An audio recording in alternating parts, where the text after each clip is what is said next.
Good morning students. Dear students, last lectures के अंदर हमने बात की कि केमिकल काइनेटिक्स के अंदर हमने रेट के बारे में बताया। रेट के बाद हमने बात की बेटा रेट कांस्टेंट के की। तो आपने बोला कि rate is gives the speed of chemical reactions, और इसके साथ साथ हमने केमिकल रेट कांस्टेंट के बारे में बात की। Chemical rate constant k is depend upon a given chemical reactions, और इसकी जो मैग्नीट्यूड होगी it will be depend upon the type of reactions. और हमने बोला कि rate is directly proportional to the concentration of your reactants. इसके बाद हमने मोस्ट इम्पोर्टेंट जो फैक्टर था that is a order of reactions. हमने बचा ऑर्डर ऑफ रिएक्शन के बारे में बताया। तो ऑर्डर ऑफ रिएक्शन के अंदर हमने बोला कि जो भी हम रेट लॉ एक्सप्रेशन के अंदर कंसंट्रेशन ऑफ रिएक्टेंट्स की जो पावर है, दैट कंसंट्रेशन ऑफ रिएक्टेंट की जो पावर का जो सम होगा that is your order of reactions.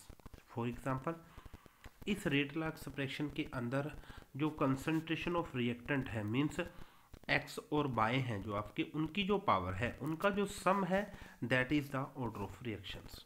तो आप बोल सकते हो इस रेट लॉ एक्सप्रेशन के अंदर x की पावर m है और y की पावर n है, इन दोनों का जो सम होगा मींस m प्लस जो n होगा that is your order of reactions. Okay, इसके बाद हम जो आज इंपॉर्टेंट टॉपिक पढ़ने वाले हैं कि अगर आपका m प्लस n की वैल्यू 0 आ जाती है तो आपकी गिवन केमिकल रिएक्शन 0 ऑर्डर की हो जाएगी, और अगर ये वैल्यू 1 हो जाती है तो given chemical reaction first order की हो जाएगी। ऑन दी सेम वे अगर ये वैल्यू 2 हो जाती है तो given chemical reaction second order, अगर 3 हो जाती है तो थर्ड ऑर्डर की केमिकल रिएक्शन हो जाएगी। ओके, तो अब हम zero order, first order and second order के लिए कुछ स्पेसिफिक कंडीशन मींस किस टाइप से हम बता पाएंगे कि आपकी given chemical reaction zero order की होगी या फिर फर्स्ट ऑर्डर की होने वाली है या फिर सेकंड ऑर्डर की होने वाली है।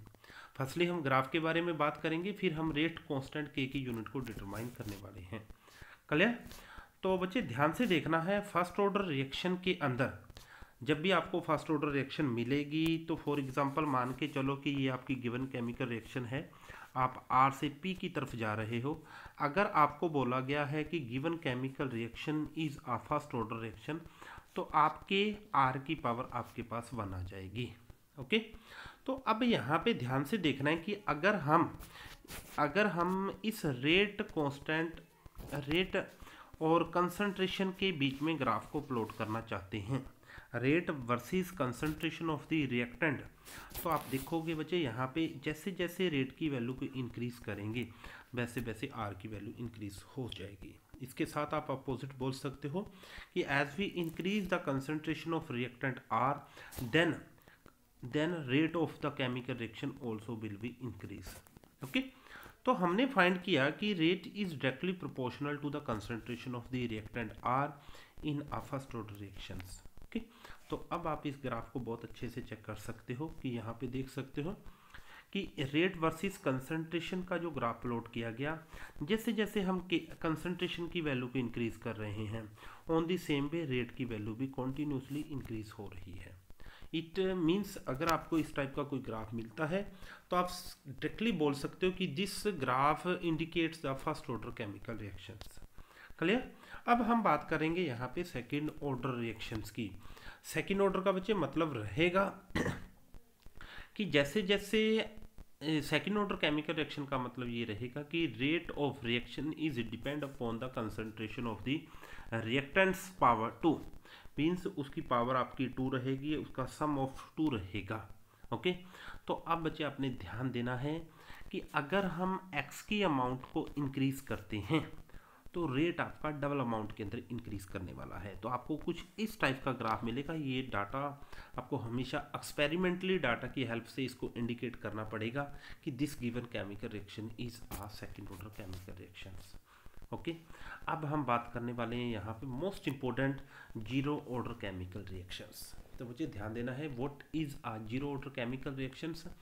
तो अगर आपको ऑन दी सेम वे आपको कोई गिवन केमिकल ओकेशन इस टाइप से मिलती है कि आपको R से कोई P की तरफ आप मूव करने जा रहे हो, R से जैसे ही आप P की तरफ मूव करना चाहते हो, तो अगर आप इसके लिए रेट लॉ एक्सप्रेशन लिखना चाहते हो रेट जो आपका रहेगा रेट के आर, और इस आर की जो वैल्यू होने वाली है यहाँ पे जीरो होने वाली है। प्लीज़ कीप इन माइंड कि जब भी आपने जीरो ऑर्डर रिएक्शन के लिए अपने रेट को ड्रॉ करोगे, जीरो ऑर्डर रिएक्शन के लिए जो अगर आप रेट लॉ एक्सप्रेशन को ड्रॉ करोगे तो आपने हमेशा ध्यान देना है कि इस रेट लॉ एक्सप्रेशन के अंदर जो रिएक्टेंट की कंसंट्रेशन का जो सम होगा दैट इज जीरो। ओके, तो आप ओवरऑल इस चीज़ को बोल सकते हो कि जो रेट हो गया आपका आर की पावर जीरो, आपका यूनिटी कंसीडर किया जाएगा, आर की पावर जीरो 1 हो जाएगा, तो रेट आपका के इक्वल पहुंच गया है। K is a rate constant means इसकी वैल्यू आपके, हमने बोला था कि अगर हम टेम्परेचर को चेंज नहीं करते, टेम्परेचर को चेंज ना करने से के की वैल्यू कभी भी चेंज नहीं होगी। Means rate constant k don't and never be change if we do not increase the temperature of a chemical reactions. Okay, तो आप बोल सकते हो where k is a constant quantity. Okay, तो अब आप ध्यान से देख सकते हो rate is independent from the concentration of the reactants, independent from the concentration of the reactants. तो अब आपने इस ग्राफ को बहुत अच्छे से ध्यान से देखना है। तो बच्चे इस ग्राफ के अंदर आप चेक कर सकते हो कि as we increase the concentrations rate do not change.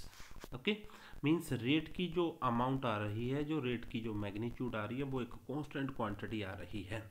Okay, so that we can say that कि यहाँ पे rate is independent from the concentration of the reactants. तो अगर आपको किसी भी गिवन एक्सप्रेशन के अंदर इस टाइप का ग्राफ प्लॉट मिलता है तो आप बोल सकते हो कि your given chemical reaction is a zero order chemical reactions. तो आज के लेक्चर के अंदर हमने पढ़ा कि हम ग्राफ को ऑब्जर्व करके बता सकते हैं कि given chemical reaction will be zero order, first order या फिर सेकंड ऑर्डर की रहने वाली है। Okay, thank you.